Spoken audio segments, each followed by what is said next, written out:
morning. Hi. How are you all doing? आज का session 2 part में डिवाइड किया हुआ है.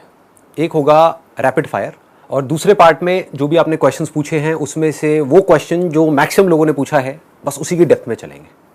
Whosoever wants to speak up, अपना हाथ ऊपर करिए और पूछिए एक एक करके. हाँ, लेडीज फर्स्ट बताइए. सर, अगर आपको अपना बिजनेस और अपना ये मोटिवेशन जो आप दूसरों को देते हैं, मोटिवेशन स्पीकर, इसमें से किसी एक चीज को चूज करना हुआ तो आप क्या चूज करेंगे? इसको.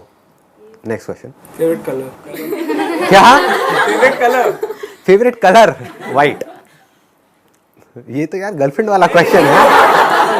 कलर एक परसेप्शन होता है, मतलब I am from animation background से हर एक कलर. अच्छा, ठीक है, उसके अकॉर्डिंग कि भाई मैं क्या सोचता हूँ क्या नहीं. Exactly. Being like everybody is good or being very different individual is good, which is better for our growth. जब आप सबके साथ हो तो आपको सबके जैसा रहना है. उस टाइम पे अगर आप ज़्यादा अपने आप को इंडिविजुअल दिखाने की कोशिश करोगे, अपनी इंडिविजुअलिटी को ज़्यादा दिखाओगे तो आप लोगों से कट जाओगे. लेकिन जब आप अकेले में कुछ सोच रहे हो then you need to think about deeply about your individuality, because वहीं से आपको स्ट्रेंथ मिलेगी लाइफ में फोकस्ड रहने की. बिकॉज जब हमको क्लियर पता होता है कि मैं ये हूँ और उसके हिसाब से मैं काम करने वाला हूँ, चाहे वो काम मुझे अभी नहीं भी आता है लेकिन आज नहीं तो कल आ जाएगा. सर, ऑरा जैसी कोई चीज होती है? कोई है जो सोच रहा है, जो बोल रहा है, जो कर रहा है, तीनों एक है.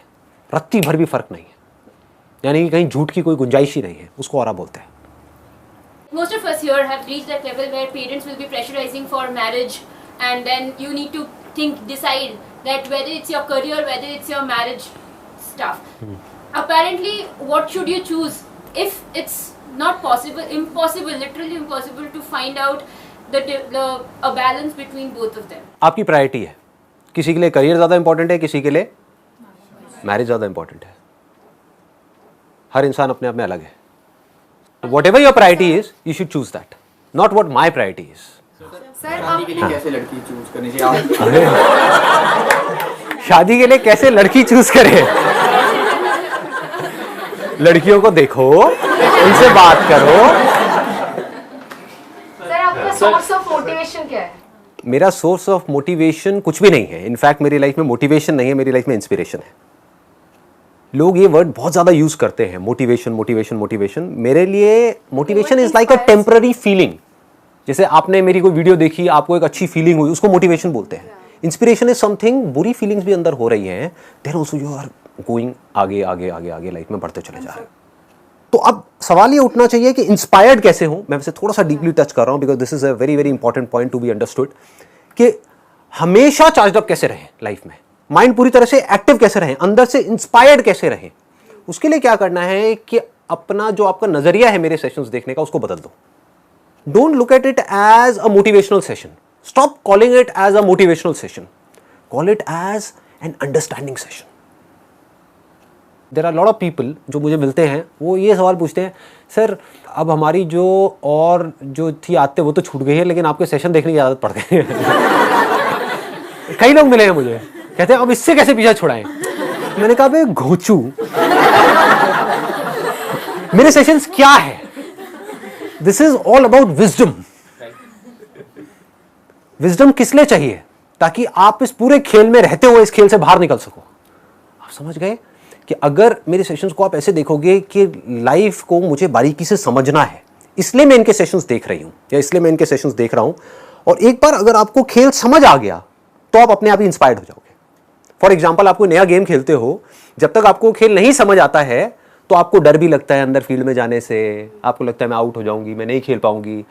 आपको खेल समझ आ गया तो क्या आप चाह करके भी अपने आप को खेल खेलने से रोक पाओगे? ये समझ लो.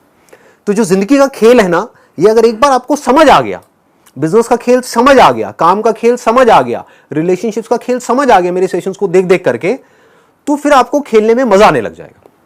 मजा आने लग गया तो आपको मोटिवेशन की जरूरत नहीं है, किसी को बाहर से आकर के आपको बोलने की जरूरत नहीं है कि आप ये करो. आप इंस्पायर्ड हो गए, देन आप तेजी से आगे बढ़ते चले जाओगे. जैसे ही नीचे गिरोगे, नॉर्मली क्या होता है जब हम नीचे गिरते हैं तो नीचे गिरते ही चले जाते हैं. तो जैसे ही नीचे गिरोगे, अगर आप अंदर से इंस्पायर्ड हो तो इमीडिएटली आपके अंदर से आएगा उठो, और आप उठ करके खड़े हो जाओगे. Come on, get up, It means inspiration is Instant. long term. Right. Inspiration is permanent. It's permanent. क्योंकि वो आपके अंदर से आ रही है। अब इंस्पिरेशन कैसे आती है? जितनी हमारी समझ गहरी होती चली जाती है उस काम की, जो काम हम कर रहे हैं, उतना ही हम उस काम में इंस्पायर्ड होते चले जाते हैं। कि अगर आप खाना बना रहे हो तो बड़े प्यार से बना रहे हो, समझ करके बना रहे हो, है ना, then you are inspired for cooking. But अगर ऊपर से बना रहे हो पेट भरने के लिए, दैट इज लाइक, वहां पर मोटिवेशन चाहिए। कोई बंदा भूखा होगा, वो कहेगा यार खाना बनाओ ना, क्या हुआ खाना नहीं बना अभी तक? हाँ बना रही हूँ। ठीक है जी, आगे बढ़ते हैं। आपका स्पिरिचुअलिटी की तरफ रुझान कैसे आया and how do you stick to it कि आप उसके मतलब क्या होता है कि ये लेवल्स होते हैं हमारे अलग अलग। जैसे there was a point in time in my life जब मेरा पूरा फोकस था पैसे के ऊपर, कि फाइनेंशियली पूरी तरह से फ्री हो जाऊं, कि मुझे अपनी पूरी लाइफ में पैसे के बारे में सोचना ही ना पड़े, पैसे से ऊपर उठ जाऊं। वो कब हो सकता है? वो सिर्फ तब हो सकता है जब मैं अपने आप को कुछ एक्स्ट्रा ऑर्डिनरी बना लूँ किसी भी एक फील्ड में। तो उस वक्त मेरा सारा फोकस उस पर था। फिर वहाँ से आगे बढ़ा तो हेल्थ पे आया, फिर रिलेशनशिप्स के कुछ मेजर इश्यूज हुए, फिर था वहाँ से निकलना है। It was around 4 years back. उसके बाद में लाइफ ने एक अलग टर्न ले लिया। So all I can say to you is के don't try to jump upon things just because कि मैं वो कर रहा हूँ। कि आपको स्पिरिचुअल पाथ पे अभी चलने की जरूरत नहीं है जब तक कि अंदर से नहीं आता। अभी अगर आप एक स्टूडेंट हो, या अभी आपका जो लाइफ का पूरा फोकस होना चाहिए वो होना चाहिए कि अपने करियर को पूरी तरह से स्टेबल किया जाए, या फिर अपने करियर में एक्स्ट्रा ऑर्डिनरी बना जाए। और आप बैठ करके सेल्फ इंक्वायरी कर रहे हो, वो एम आई ये हो, तो अपना यहाँ के रहोगे ना वहाँ के रहोगे। इसको अच्छे से समझ लो। अभी इस पॉइंट पे आपकी लाइफ की जो सबसे बड़ी प्रॉब्लम है उसको पहले आपको आइडेंटिफाई करना है, उसको सोल्यूशन निकालना है। आपकी लाइफ में जो भी प्रॉब्लम आज है, वहां से लेकर के जो भी आने वाले 20 साल तक, 50 साल तक आने वाली है, उन सबके सॉल्यूशंस मेरे सेशंस में मिलेंगे आपको। तो जो प्रॉब्लम आपको आने वाले 20 साल बाद आने वाली है, यानी कि अपने करियर में सेट हो गए, खूब पैसा आ गया, उसके बाद भी जिंदगी में खालीपन है, परेशानियां हैं, टेंशन है, व्हाटएवर इट इज, उस स्ट्रेस से बाहर कैसे आए, उसका सोल्यूशन आपको उस वक्त जरूरत पड़ेगी जब आप पैसे से ऊपर उठ गए हो। वंस यू हैव मनी, उसके बहुत सारे साइड इफेक्ट्स हैं। जैसे हर दवाई का अपना एक साइड इफेक्ट होता है, ऐसे ही पैसे का अपना एक साइड इफेक्ट है। कम हो तो भी प्रॉब्लम है, ज़्यादा हो तो भी प्रॉब्लम है। फॉर एग्जाम्पल, आज से बहुत साल पहले एक जेन्युइन प्रॉब्लम थी इंसान के लिए कि जो और जानवर थे वो इंसान से ज़्यादा ताकतवर थे और इंसान के ऊपर अटैक हो रहे थे, शेर के, चीते के और बहुत सारे जानवरों के। तो इंसान ने क्या किया? वेपन्स बनाए, पत्थर के वेपन्स बनाए, फिर धीरे धीरे लोहे के वेपन्स बनाए जिसको तलवार बोलते हैं, फिर गन्स बनाई। अब क्या बन गए? Nuclear weapons. Do we need nuclear weapons? Weapons बनाए थे एक प्रॉब्लम को सॉल्व करने के लिए। वो प्रॉब्लम अब कहां है? आप यहां पर आ रहे थे, कोई शेर पीछे भाग रहा था आपके, कोई भालू पीछे पड़ा था, आज किसी वेपन की जरूरत है? कुत्ते पीछे पड़ रहे थे। कुत्तों को टैकल करने के लिए प्यार की जरूरत है। अब ध्यान से समझो क्या हो रहा है, यहां तक पकड़ में आ रही है बात? इंसान शुरू तो हो गया, उस वेपन्स को बनाने का काम तो उसने शुरू कर दिया, अब वो रोक नहीं पा रहा है अपने आप को ना। इंसान को ये नहीं पता है कि अपने आप को रोके कैसे। और आज इंसान के लिए सबसे बड़ा खतरा क्या है? वही वेपन्स है। सोचो जो न्यूक्लियर वेपन्स है वो किसी टेररिस्ट ऑर्गेनाइजेशन के हाथ में आ जाए तो क्या हो सकता है? तो इन शॉर्ट, हम पैसा कमाना शुरू करते हैं इसलिए कि हम खुश हो पाए, लेकिन फिर जब पैसा आता है तो हमारे दुख की सबसे बड़ी वजह पैसा बन जाता है। मतलब क्या होता है कि एक रियल प्रॉब्लम होती है जिसका हम सॉल्यूशन निकाल रहे होते हैं, फिर सॉल्यूशन निकालते निकालते वो सॉल्यूशन खुद एक प्रॉब्लम बन जाता है। बस ये हमको समझना है। तो अगर हमने उस प्रॉब्लम का सॉल्यूशन निकाला और वहीं रुक गए तो कोई प्रॉब्लम नहीं है। कि मतलब अभी आप मानो एक बहुत ही खराब कंडीशन में हो, मतलब एक ऐसे एरिया में रह रहे हो जहां पर चारों तरफ गंदगी है, बिजली की प्रॉब्लम है, रेंट की प्रॉब्लम है, ये सब रियल प्रॉब्लम्स है। इसका सॉल्यूशन क्या है? पैसा। आपको पैसा चाहिए वहां से बाहर निकलने के लिए, एक ठीक ठाक लोकेलिटी में जाने के लिए जहां पर एटलीस्ट साफ सफाई हो, एक पीसफुल सी आपको लाइफ मिले। अब क्या होगा? वहां पर तो पहुंच जाओगे, लेकिन अब भी आप पागलों की तरह आगे भागे जा रहे हो एंडलेसली। वो आगे भागने की वजह से अनलिमिटेड नई प्रॉब्लम्स खड़ी हो जाएंगी। अब आप गधों की रेस में शामिल हो गए, चारों तरफ गधों की रेस हो रही है। ये न्यूक्लियर वेपन्स क्या है अगर गधों की रेस नहीं है तो? अरबों खरबों रुपए उसके अंदर लग रहा है। इसकी जरूरत है क्या इंसान को? या जरूरत है कि जो बच्चे भूखे मर रहे हैं वो पैसा उसमें लगाया जाए? सोचने वाला पॉइंट है। Do we really need nuclear weapons? ये चीज समझनी है। हाँ, rapid fire. What is happiness? Happiness एक चॉइस है। ये एक बहुत बड़ी गलतफहमी है लोगों को कि हैप्पी होने के लिए मुझे ये करना होगा, वो करना होगा, whatever it is. In this particular moment, if you want to be happy, choose to be happy and you are happy. If you don't choose to be happy, आप लाइफ में कहीं भी पहुंच जाओ, कुछ भी कर लो, you will never be happy. It's a conscious choice. You need to decide right now. अभी डिसीजन लिया कि मुझे खुश होना है, मैं खुश हूं। I don't need a reason to be happy. आसमान में देख रही हूं इधर उधर, मैं खुश हूं। मैं जिंदा हूं, मैं खुश हूं। मैं सांस ले रही हूं, मैं खुश हूं। मैं हूं ना। अभी तो नहीं मरे, अभी तो नहीं गड़े, अभी तो नहीं जले। हो ना, मैं हूं, मैं खुश हूं।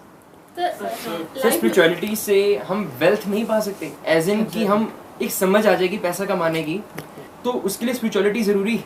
बिल्कुल भी नहीं है। देखो क्या होता है, हम अजम्पशंस बना लेते हैं which is not based upon reality. इस दुनिया में जितने भी लोग अमीर हैं, जिन्होंने पैसा कमाया है, क्या वो सब स्पिरिचुअल पाथ से होकर के वहां तक पहुंचे हैं? तो रियलिटी क्या कहती है कि पैसा कमाने के लिए स्पिरिचुअल पाथ की जरूरत नहीं है। स्पिरिचुअल पाथ की जरूरत किसके लिए है? पीस ऑफ माइंड के लिए है।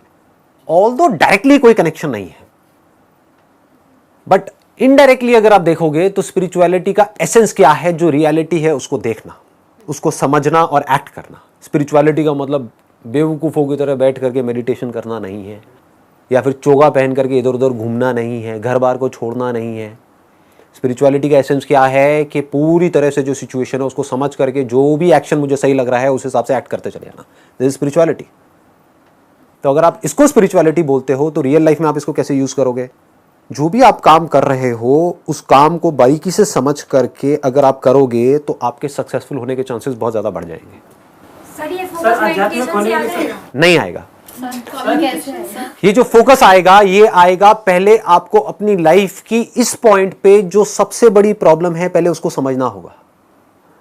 प्रॉब्लम्स क्या होती है? प्रिजन के जैसी होती है, जेल के जैसी होती है ना। अंदर ही अंदर हमारा दम घुट रहा होता है। हर एक के लिए अलग अलग तरह की प्रॉब्लम्स होती है। किसी के लिए रिलेशनशिप हो सकती है, किसी के लिए पैसा हो सकती है, किसी के लिए करियर हो सकती है, कुछ भी हो सकती है। ठीक है, तो आपको पहले समझ आए कि मैं इस जेल में हूं। If you are okay with it, अगर आप कहते हो हाँ ठीक है, मतलब अगर ये है भी जेल तो क्या फर्क पड़ता है, पूरी दुनिया ही जेल में है, how does it make a difference? समझ गए? मेरा पड़ोसी भी तो जेल में है, मेरे वो फूफा जी भी तो जेल में है, उन्होंने तो अपनी पूरी जिंदगी निकाल दी, तो मैं भी निकाल दूंगी, मैं भी निकाल दूंगा, क्या फर्क पड़ता है? अगर ये जवाब आ रहा है तो आप फंसे हुए हो। बट अगर अंदर से ये आ रहा है no I am not okay with it, जैसे मेरी फैमिली में फाइनेंशियल प्रॉब्लम जब थी, मेजर इश्यूज थे, तो मैंने कहा no I am not okay with it, I need to do something, I will not accept it. अगर ये क्लियर हो गया कि मुझे इस प्रॉब्लम का सोल्यूशन निकालना है, तो वो सोल्यूशन खुद चल करके आपके पास आता है। ये हमको समझ नहीं आता है। प्रॉब्लम में ही सोल्यूशन छुपा होता है। हर बीमारी का इलाज कहीं बाहर नहीं होता है, उसी बीमारी में होता है।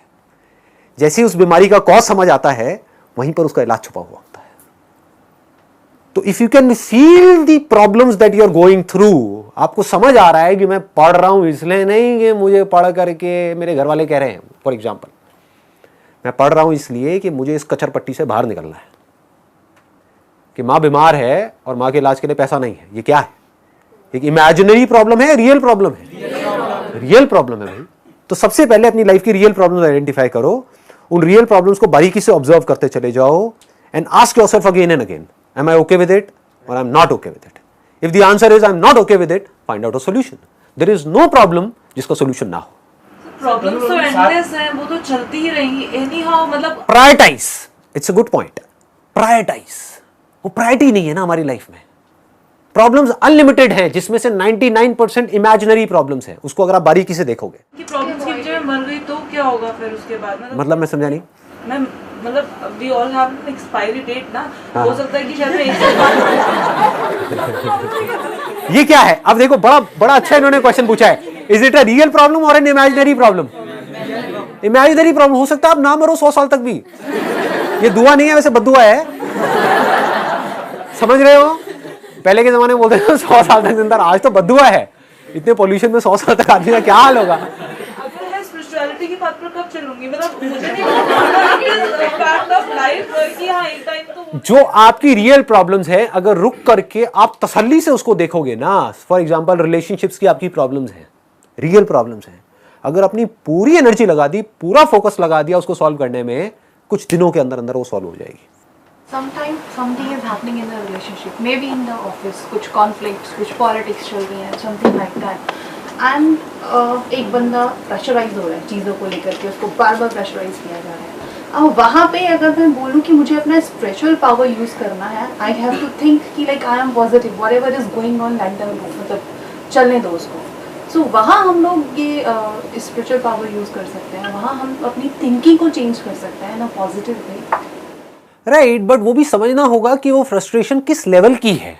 एक है कि कोई हम किसी ऑफिस में काम कर रहे हैं और हमारा जो बॉस है वो एक लिमिट में हमारा टॉर्चर कर रहा है, या वहाँ पर जो पॉलिटिक्स है वो लिमिट में है, तो वहाँ पर तो आप ठीक है एक पर्सपेक्टिव को अपने चेंज कर लोगे, अलग नज़र से दुनिया को देख लोगे, वहाँ पर जो फ्रस्ट्रेशन है उसको घर पे जा करके थोड़ी देर मेडिटेशन करोगे, थोड़ा सा रिलैक्स हो जाओगे। लेकिन अगर वो प्रॉब्लम बड़ी है तो वो रियल प्रॉब्लम है, यानी कि जो ऊपर बंदे बैठे हैं वो करप्ट हैं। समझ पा रहे हो कि जो बॉस है उसका नेचर ही ऐसा है कि वो आपको चैन से जीने ही नहीं देगा। वहाँ पे कोई स्पिरिचुअलिटी काम नहीं आएगी, वहाँ पे क्या काम आएगा? Action. You need to act fearlessly. Action क्या कहेगा? छोड़ो इस कंपनी को, कोई और कंपनी ज्वाइन करो। अब वहाँ पर फियर क्या कहेगा कि अगर मैं किसी और कंपनी में गया, वहाँ पर भी यही प्रॉब्लम हुई तो क्या होगा? ये क्या है? ये इमेजिनरी प्रॉब्लम है। बस इसको बारीकी से समझ लो। हर बीमारी की एक दवाई होती है, उस दवाई का भी एक साइड इफेक्ट होता है। अब आपको देखना है कि वो जो साइड इफेक्ट है वो ज्यादा बड़ा है या बीमारी ज्यादा बड़ी है। पकड़ में आ रहा है? कोई मेडिकल फील्ड से है आप में से? हाँ, तो आप समझ पा रहे होगे मैं क्या कह रहा हूं, राइट? डॉक्टर्स को ये कॉल लेनी होती है कि अगर ये किया तो इसकी वजह से ये कॉम्प्लिकेशंस आ जाएंगी, लेकिन आप कहोगे कि नहीं, अभी जो प्रॉब्लम है वो इतनी बड़ी है कि उसके आगे कॉम्प्लिकेशंस जो एक्चुअल में बहुत बड़ी है लेकिन वो भी छोटी है। बस अभी आप अपनी लाइफ में अगर आइडेंटिफाई कर लो इस पॉइंट पे रियल प्रॉब्लम ये है और मुझे इसका सोल्यूशन निकालना है और सिर्फ इसी का निकालना है, क्योंकि ये इस वक्त टॉप प्रायोरिटी पे है। इसको प्रायोरिटाइज करना बोलते हैं।